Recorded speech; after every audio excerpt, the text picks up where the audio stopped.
It's my pleasure to call the annual general meeting for 2013 of the TIA to order and to welcome all of you here this morning.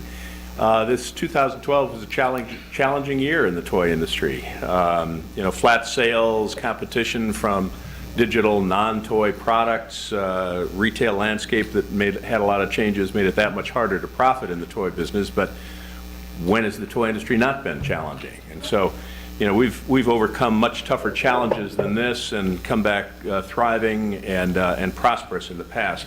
Our toy companies are resilient and our toy industry is enduring. So I think there are great things for us in the future. At TIA, we devoted the past year to consolidating our strengths and developing new programs to help our members overcome some of these current challenges. The TIA was created by toy companies over 100 years, almost 100 years ago, I should say, to address the challenges that were current at that time, and it's our job to keep current with the new challenges as they emerge.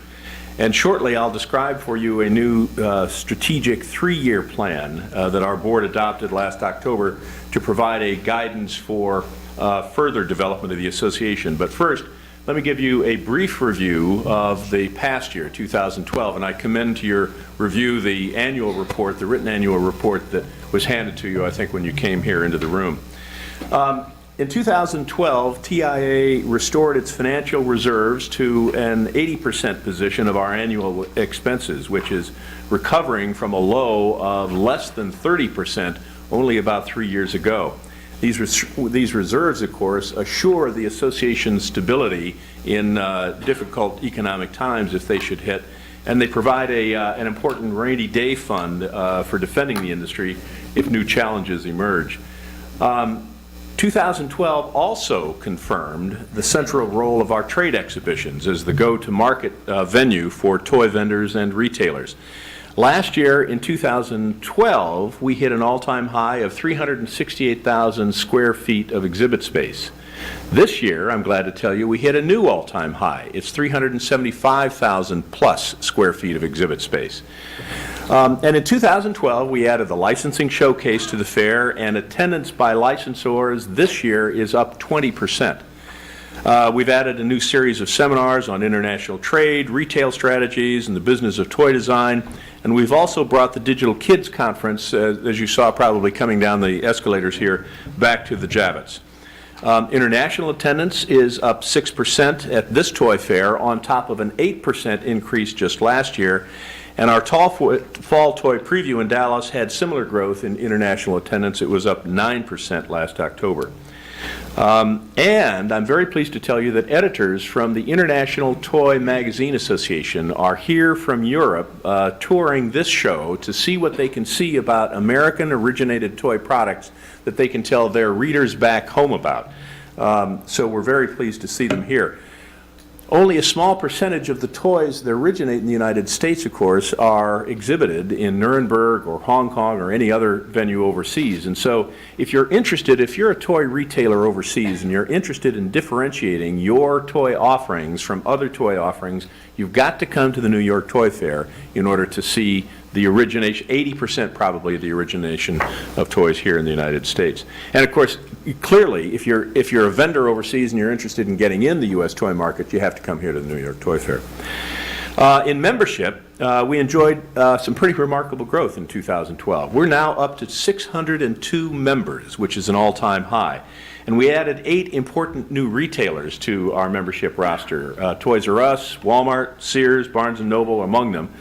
And we're providing increasingly new values for our membership. The needs assessment survey we conducted last year gave us some ideas how we could better serve members, and one of the ways was to provide a payment solution that we think there's a lot of interest in among our members.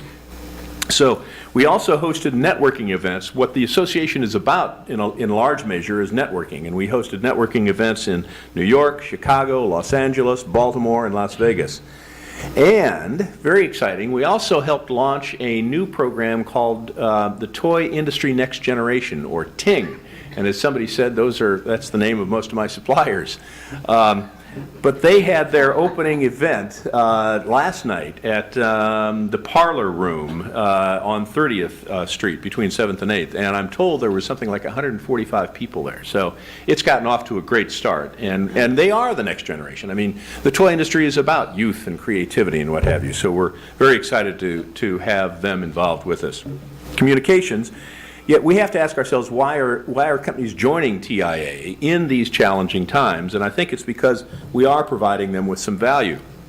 This past year, we launched a new toy design conference last June at the Strong Museum in Rochester, and it's aimed at toy designers, in-company toy designers, it was a very successful kickoff event. We completely revamped our website to make it more easy to navigate so that you can easily find information that you can use in your business. We took all of our roster of webinars, like on IP protection, testing requirements, public relations, international trade, and we packaged them into a knowledge network to, once again, make them sort of more accessible. And we, of course, continue to provide news updates to you through bulletins and our award-winning newsletter. Our mission is to support your businesses. In external affairs, finally, I want to tell you that thanks to the efforts of our crack external affairs team, not one piece of adverse legislation at the state or federal level was adopted. Protecting the toy industry from unwarranted regulations that stifle creativity and throttle free enterprise is one of our primary goals. But we never, ever do anything, advocate for anything that would jeopardize the safety of children. So last year, for example, we led the development of amendments to the U.S. toy standards that were supported by our companies to enhance the safety of children. We supported the adoption of reasonable and manageable new rules to protect children in the online environment. We provided guidelines for our members to help them develop mobile apps that meet new standards. We established new relationships with important stakeholders like the Academy of Pediatricians. And shortly, you will hear about our industry's extraordinary success in improving the conditions of workers in factories overseas. All of the work with these external audiences is the surest way to reinforce our industry's reputation for making the welfare of children our #1 priority.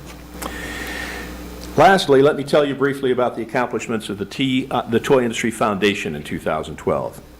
The TIF formed a new partnership with CASA for Children, which stands for Court-Appointed Special Advocates for Children. These are folks that help orphans and children in dire situations navigate their way through the social network, the foster care system. We provide toys and financial support for them to help them train and manage volunteers. But in addition, get ready for this. This year, I should say in 2012, the toy industry donated over $16 million worth of toys to give to children's charities across the United States and to military families here in the U.S. and abroad. The toy industry is one of the most philanthropic industries in the world, and thanks to your support, the foundation is really fulfilling its mission of providing help to needy children. And this year, we're celebrating the 10th anniversary of the Toy Bank, and so at 3 o'clock this afternoon, there'll be cake for you in the South, where is it? The South Concourse below the Crystal Palace. So stop by for a piece of cake. So, 2012, very productive year. We largely fulfilled objectives that we set out to accomplish in the 2010 to 12 strategic plan. So what's next? As I said, we adopted this new strategic plan for 2013 to 15 at our board meeting last October. So let me start at the top. The mission of the TIA remains the same. It's to be a leading force in the growth and health of the global toy industry. So what are the goals and strategies to fulfill that mission over the next 3 years? First, in membership. Our primary objective for the next 3 years will be to grow membership in all categories by enhancing and clearly communicating TIA's value to the full spectrum of current and potential members. Now, to accomplish that goal, we'll first and foremost have to build our capacity to provide member value. I'm very excited to announce that we have just this past week added a new position to our staff, that of Director of Research and Strategic Data. This was filled by a very experienced woman, a woman who's got an MBA and has 20 years of marketing research experience in the not-for-profit as well as the for-profit industries, and it's a very common role in industry associations. Its primary function will be to gather data and information that will help you make better business decisions and support our advocacy efforts as well. But this is just a first step in a whole series of plans that we have to add value to your membership in TIA. Our second goal, equally important, is to enhance TIA's external affairs capability to proactively address issues such as globalization, social responsibility, and other emerging trends affecting the toy industry. In today's global economy, new regulatory measures affecting the industry often, of course, originate in markets far from the United States.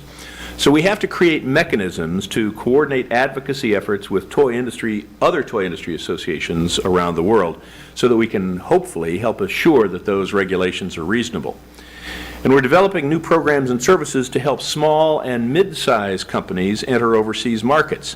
It's no surprise that trade barriers have emerged in overseas markets disguised as safety measures. So it's our job to try and reduce those trade barriers, and if we can't, to help our members navigate those trade barriers. So let me turn then to our goal in events. Consistent with the globalization theme that I've been talking about, our goal in our events is to grow global participation in TIA events and augment their value to all industry stakeholders. Since the year 2000, all of the growth in the toy market has happened overseas. So it's imperative that we help our smaller and medium-sized companies find their way into these markets so they can continue to prosper. And our emphasis on attracting international buyers and sellers to New York and Dallas is a key component in fulfilling that goal. Coming to the end, the finance goal. To support all of these initiatives, our financial goal will be to sustain and strengthen the fiscal health of the association. You've already heard how we restored the reserve position of the TIA. Shortly, our Treasurer, David Hargreaves, will give you more detail on our 2012 performance and provide you with a little history about the revenues, expenses, and reserves of the association over the past decade. But this is a not-for-profit organization. It was created by your companies for the purpose of serving your needs and interests only. So having achieved a stable level of reserves, we have to now reinvest in the association to build capacity and give back to you the enhanced value that you need for the dues and exhibit fees you contribute. So in fulfillment of this goal, we'll closely monitor and evaluate all of our programs to be sure that they have value, they're relevant, and assure that they are cost effective. Finally, it's our goal over the next 3 years to foster the active engagement of our members. You've often heard me say that this is your association. You created it, you fund it. And it's your membership that makes us strong, but it's your engagement with the association that gives you real value out of your membership. So we have to increase opportunities for you to become fully engaged, and I'm going to say we're looking at some best practices in that area. I think we've got some good avenues, but we need to increase them. So there you have it. I hope you will encourage any of your colleagues who are not TIA members to join. We need them to join to strengthen their business and to support our efforts. And I really appreciate you being here today to listen to my spiel. So thanks very much, and it's now my pleasure to introduce to you our Secretary-Treasurer David Hargreaves, who is now the Executive Vice President of Hasbro, and he's going to provide you with the financial report. David?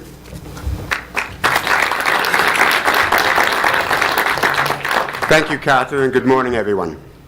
As you will see, 2012 was an exceptional year for TIA from a financial perspective. Operating revenue comes from Toy Fair, or 64% of TIA's operating revenue comes from Toy Fair, and while full show and memberships account for 13% and 22% respectively. As we look at program expenses, TIA's advocacy efforts at the national and the state levels account for 34% of program expenses. As Carter mentioned, the external affairs staff have been extremely successful in protecting the industry from unwarranted regulations. Another 39% of program expenses are dedicated to TIA's 2 major trade shows. Overall, approximately 80% of total expenses goes towards programs that benefit our members and promote our industry. As we look at the financial results for 2012 compared to 2011, we can see that total revenues were approximately $16 million, or flat compared to 2011. Total expenses for 2012 increased just under 6% as member programs were added or expanded in several areas, including a benchmarking study, the new toy design conference, and greater outreach to external audiences. Support or administrative expenses were the same as 2011. Investment gains in 2012 again helped TIA achieve a surplus of almost $2.2 million compared to $2.8 million in 2011. As a result, TIA's reserves or net assets rose from 68% to 80% of operating expenses as of December 31st, 2012. As you can see from this slide, TIA has shown steady revenue growth over the past 10 years, primarily from its trade show revenue. With the exception of 2008 and 2009, when expenses increased dramatically in response to the fallout from product recalls of 2007, the expenses have remained in check. Here you can see a brief historical operating and net surplus or deficits. The results for 2008 were particularly poor because of a poor performance in the investment portfolio. While most of those losses have been recovered over the last 3 years, it has been necessary for the TIA to generate surpluses to recover from the deficit years of 2008 and 2009. We measure TIA's reserves or net assets as a percentage of annual operating expenses. As can be seen from this chart, and as Carter mentioned, TIA has been able to increase its reserves from 29% at the end of 2009 to 80% by the end of 2012. This was essential to ensuring TIA's ability to support the industry regardless of what happens in the future. Going forward, this strong financial base will allow TIA to look for new ways to support its members and the industry as a whole, as well as continue its existing services. Thank you. Now I'd like to pass over to Soren Torp Laursen.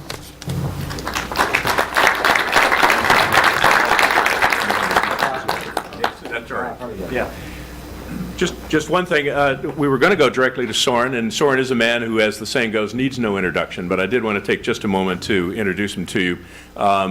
He is my boss, but not because of that. I just want to congratulate him again and his team on their success at the Toy of the Year Awards event the other night. In my mind, I believe that all of the winners sort of reinforce the notion that our winner selection process is robust and it's sound and it has integrity. And I want to congratulate the Lego team and Soren on their success, and invite him to come to the podium. Thank you.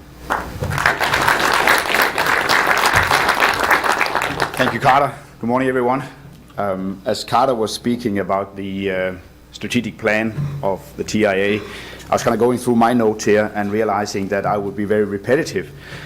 So now there's TIA staff saying, oh my God, he's going to go off script.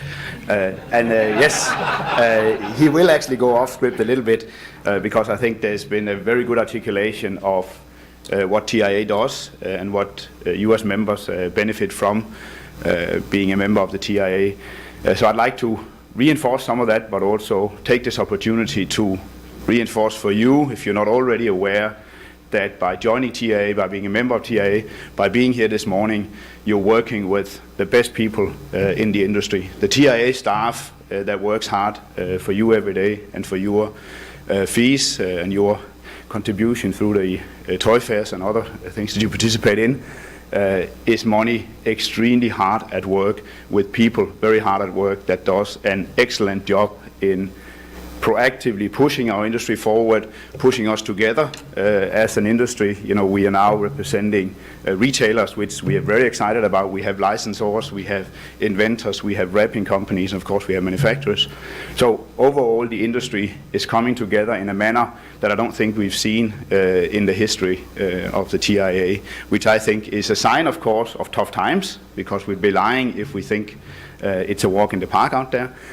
But I think the importance of us standing shoulder by shoulder as fierce competitors, but also as strong partners in an industry that we care for is immensely important. And I'm at least proud right now chairing an association that I think is doing an excellent job, and a team of people in both Washington and here in New York that does an immense job trying to move this industry forward. So whether you join or are a member for offensive reasons, whether you're interested, as Carter spoke about, in more data to drive your business, whether you join because you're interested in finding export markets, because most of the growth in the future is going to come from export markets, or whether you join because you're interested in what the digital space is going to do to the toy industry, you'll get value from that perspective. Or whether you join for defensive reasons, as I call it at least, because you're concerned that Washington and regulators and trade barriers around the world is going to make it immensely difficult to do business. The TIA is working for you and helping you bring down those barriers. So from that perspective, I think your engagement here today shows that you get it, you're here, the room should be full, and I hope you'll go home and help us advocate for those values that TIA really bring. And I would also encourage that you stay as engaged as possible, because while we have a great staff, that great staff can only work on your behalf if they know what your needs are, if you collaborate closely with them, if you engage in the committees or in the calls and the seminars that the TIA is organizing. So that was the off script. So Stacy, you can breathe again. Carter has mentioned some of the other initiatives that has been conducted, so I won't really go there, but maybe circle back to what David Hargreaves just talked about.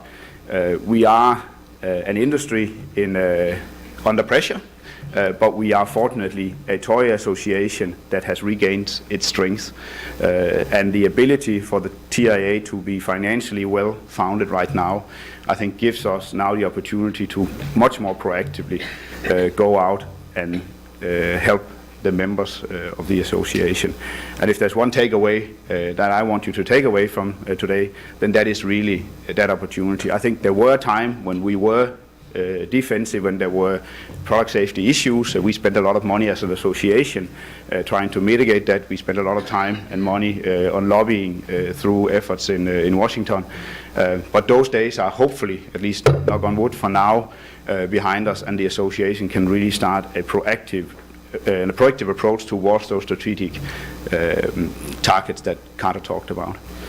So with that, I will once again thank you for showing up here this morning, but more importantly, thank the TIA staff for their dedicated efforts every day, and then wish you a successful 2013.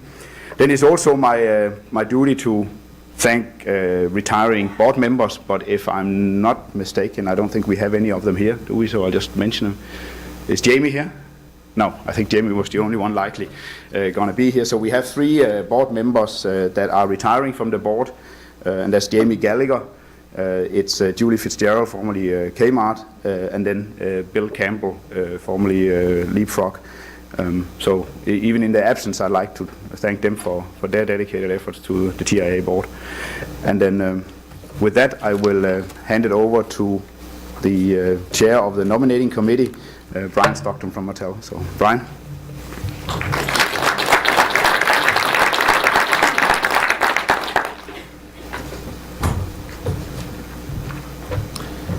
Thank you, Soren, and good morning, everyone. As chairman of the nominating committee, it's my pleasure to present the committee's recommendations. By way of background, in early January, Carter distributed to all members a package of materials about today's meeting. Included in that transmittal was a set of recommendations from the TIA nominating committee, regarding candidates for the association's board of directors and its officers. Members were invited to submit additional nominations for the 2 open board seats. However, no additional nominations were received by the deadline. As such, a slate of candidates has been recommended by the nominating committee for 2-year terms of office that will expire in 2015. Nominated to serve their first terms on the TIA board are John Barber, the Chief Executive Officer of Leapfrog Enterprises; Richard Berry, Executive Vice President, Chief Merchandising Officer, Toys R Us; Manuel Torres, Senior Vice President, Global Toys and Consumer Electronics, Nickelodeon Consumer Products. The nomination committee submitted these 3 candidates for consideration by the TIA membership. Is there a motion from the floor to approve these candidates as members of the TIA board through 2015? Is there a second? All those in favor say aye. Opposed, nay. All right, that is passed. Thank you very much. Nominated to serve his first full term on the TIA board after being appointed mid-year to fill another vacancy is David Allmark, Executive Vice President, Global Brands Team, Fisher-Price, Inc. And nominated to serve their second full terms are Joel Berger, President, Cardinal Industries, and Pete Hensler, President, Tomy International. The nomination committee submits these 3 candidates for re-election by the TIA membership. Is there a motion from the floor? Thank you. Is there a second? All those in favor say aye. Opposed, nay. Thank you. The new bylaws also assigned responsibility for electing officers of the association to the board itself. At its meeting this past weekend, the board voted to continue its leadership for the coming year. It's my pleasure to introduce them to you. Chairman of the board, Soren Torp Laursen, President of Lego Systems. Vice Chairman of the board, John Gesser, President and CEO of American Plastic Toys. Secretary-Treasurer of the board, David Hargreaves, Chief Operating Officer, Chief Executive Officer of Hasbro. And as members of the Executive Committee, Bob Wan, CEO of Patch Products, and Shirley Price, CEO of Funrise Toy Corporation. Thank you very much. And Mr. Chairman, that concludes the nominating committee report. Thank you.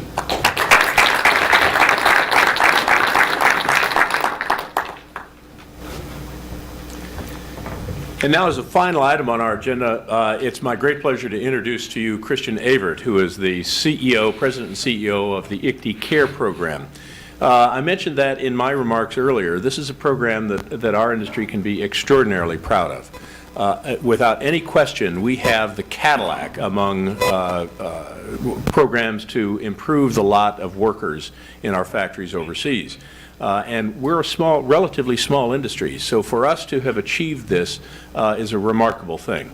And Christian will tell you about the progress of the program and make an appeal to you for continued support. Christian?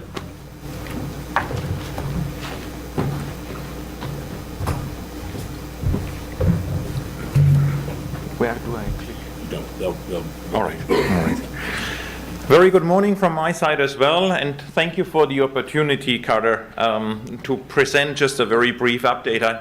I really appreciate how you started out calling our initiative a Cadillac. Well, I do understand you're American. I rather see it as a maybe nice BMW or European nice Rolls-Royce, but we're working hard on that. Let me also congratulate you to this wonderful result in 2012, and I'm also tempted to say I'm not going to feel as guilty as in the past to ask for more financial support. But let's now carry on, and I believe the part where I believe you also need to be proud of is how you have incorporated the care process requirements in your sort of sourcing and procurement activities. If I look at the agenda today, there's really one point I want to concentrate on, and this is how we engage with our supporters on the brand side. But before I come to that point, I will now talk a little bit about the current status where we stand. We have around 2,400 factories in our program, and if I could have the next slide, please. with approximately 1,500 of those having successfully completed the auditing process meeting with our requirements. That's an all-time high from our side. The next point is really what we currently call the Date Certain program. We are in the process of renaming this something towards brand commitment. This is an all-time high as well, with 830 organizations here, and I have to give credit to TIA because most of the growth in 2012 actually came from new members joining your association. And thank you very much for this effort. What is also important in this context, and you see that we have 5 associations that really have made it a membership condition. And again, I mean, praise needs to be given to TIA for its leadership role in making it not only a membership condition, but also to implement initial steps to follow up and ensure that this is being renewed on an annual basis. In that context, you are certainly a leader in our marketplace. When I now look at our second topic, which is the 4th factory survey, that is something that we have been conducting now for 4 years, and it's for us to have a bit of pulse on what is happening within the factory community. How do they judge our initiative? What is the kind of areas where they would like us to improve? The positive point is that we see incredible increase in recognition by the factory community. I remember when I met with a gentleman from, or the president of the Shenzhen Toy Association in a meeting in January, and he was sitting across the table and said, you know something, Christian, 3 years ago I really hated you and your initiative. But today, actually for the last year, I have understood what you're trying to accomplish. And I actually support you. And even our members are encouraged. And I think this is also a reflection of what we saw in the survey, that it's not only that they judge the seal of compliance. I mean, you know how important it has become when you sell to some of the more important and large retailers in the United States, but also on the other side, how they judge the value, whether it's our ICTI Care card, our system that benefits workers on one side, that they have an opportunity to reach out to us if there are problems, and on the other side, we're also protecting the industry. Before an issue really blows out of proportion, we are able to address it. When I now come to what I would be tempted to call our challenge in terms of going forward, this is really the result of a couple of studies that were undertaken in 2012. And let me start out with the first one, Miseria. This is an organization with whom we have had, right from the beginning 9 years ago, a very constructive dialogue. And it came to the point that they said, we would like to evaluate the relationship. We would like to see whether the ICTI Care process, in fact, is giving some sort of benefit to the workers. Are we improving the conditions? The good news is, yes, they see it that way.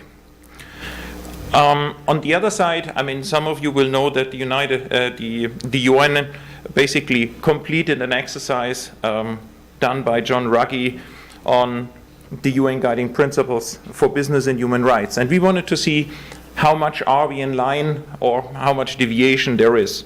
So we requested SHIFT, which is a young organization, and some of our board members sit there as well, to conduct this exercise. And last but not least, we had Oxford University looking at our initiative and saying, hey, this is a really interesting teaching case so that we can show our young students what can be done in the area of social compliance. Let's look at the summary. I said already that Miseria gave us what I would call a big thumbs up, but on the other side, they also saw challenges. On one side, we clearly are being seen, at least this is what Professor Nick Linhee, who commissioned or conducted and completed the survey, said, we are probably the best initiative globally in terms of social compliance. And when you look at how our process is able to develop and learn and really stick to reality. Simple example is, for example, when we went into our working hour continuous improvement process and adopted a seasonal overtime component, which is just part and parcel of our industry. Another part where we recognized, I mentioned that just before, is our care card, an important tool here. But apart from the positive side, there's a sort of substantial criticism that the way how we have been moving forward in looking at the commitment from the date certain companies, we are potentially endangering the future of our initiative. And I know this is a bit of a difficult issue because, the core of our mission is to go into the factories and make sure that the work conditions are met, that we improve the conditions there. But on the other side, we also need to see, and we hear from factories, that there is a bit of frustration while you see 1,500 factories have successfully completed our program. There is still a large number out there, and they basically cut corners. And let me put it that way, they only can cut corners if there are buyers that actually use their services and buy products from them. And I believe that's the core of what we will have to look at going forward. So when I look at the summary of the finding, yes, our program is very strong, and it's the best one in terms of the factory compliance program we have today. But on the other side, we will have to see how can we really look at improving our commitment on the brand and retailer side. And I think this is what also our governance board meeting in January recognized, and as such is what is the commitment that we need going forward. We have as a first step, and if I can, thank you. We have started to set up a task force, and we are in fact having a first meeting in the course of this week to really evaluate what are the options. And I think this is nothing to be worried about. This is not going to be a threat as such. I think it's just to evaluate appropriate sort of opportunities for us to make sure that people who are meeting with our requirements, that they can demonstrate that they actually fulfill their pledge commitments. Last but not least, I think it is important that we have an opportunity that we meet also the growing expectations of our consumers. They clearly have an expectation that we need to make sure that the entire supply chain lives up to its expectations. Well, I was given 8 minutes. I'm trying to meet that objective. Let me now wish you a successful fair, and once again, a wonderful 2013, and thank you for the opportunity to address you shortly. I will be around at the toy fair today. If you have any questions, I would be happy to answer. Thank you. Thank you, Christian, and thank you for everything you do to ensure safe toys around the world. Since we are a few minutes ahead of program, we'd like to take the opportunity to hear if there's any questions or comments from the floor before we adjourn. Very good. I don't know if the floor could hear that, but what George was saying, we should acknowledge the fantastic job that Marianne and the Toy Fair staff have done in making the execution of Toy Fair happen despite the somewhat interesting circumstances around us weather-wise. So, well said. Thank you. Good. Well, if that's it, then we'll call the meeting to an end. So the meeting is adjourned. Thank you very much.